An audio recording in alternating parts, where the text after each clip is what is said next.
Welcome to our channel. Today we how to disable GitLab CI CD schedules, beginner guide step by step clearly. To disable GitLab CI CD schedules, first, log into your GitLab account. Navigate to the project you want to modify. In the left sidebar, click on CI CD. Scroll down to find the Schedules section. Click on the Schedules link to view all existing schedules. Locate the schedule you wish to disable. Next to the schedule, you will see an edit icon. Click on the edit icon to enter the schedule configuration.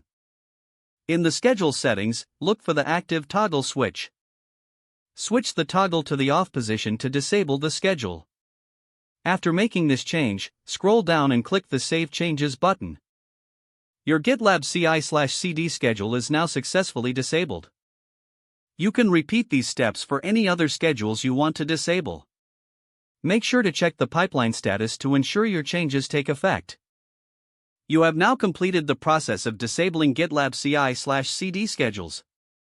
If the page does not load, refresh the browser or try again in a private or incognito window.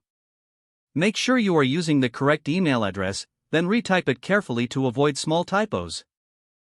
If your password is not accepted, use the reset option and create a new strong password you can remember. Check your spam folder for verification or security emails, then complete any requested confirmation steps. Enable two-factor authentication if available to improve account security and reduce unauthorized access risk. After signing in, review your profile details so your contact information and settings are accurate and current. If you see an error message, note it down and try again after restarting your device and internet connection.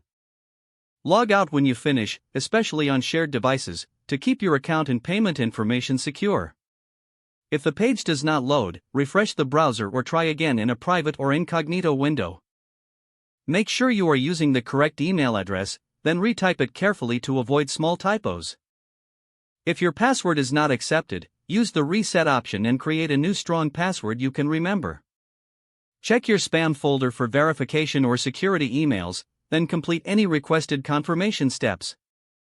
Enable two-factor authentication if available to improve account security and reduce unauthorized access risk. After signing in, review your profile details so your contact information and settings are accurate and current. Don't forget to like this video and subscribe to our channel for more step-by-step tech guides.